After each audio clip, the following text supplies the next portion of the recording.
Funds from operations is now the primary yardstick for comparative REIT valuations. However, there are definite shortcomings to FFO, since non-cash and seldom occurring items have to be removed from the earnings equation in order to arrive at FFO.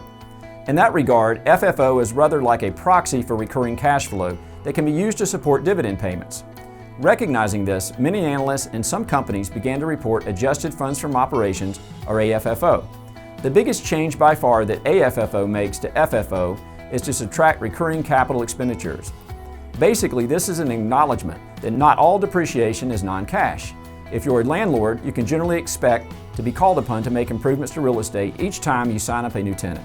Those tenant improvements will generally suffice for the duration of the lease term, but signing up a tenant for a lease term will likely also require an added tenant improvement allowance. So the question is this: how much do real estate companies have to shell out every year to retain their portfolio quality and tenant occupancy levels? AFFO tries to factor that in. With that said, there is more to AFFO than just recurring capital expenditures. For instance, straight-line rents are a beauty.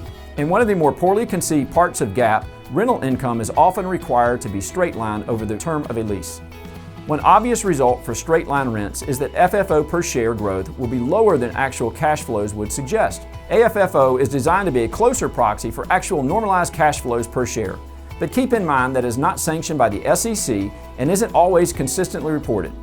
Plus, not all analysts view it as the same and some make their own adjustments to it. That said, AFFO disclosure by companies is very helpful to determine their high level of estimate of normalized cash flows per share.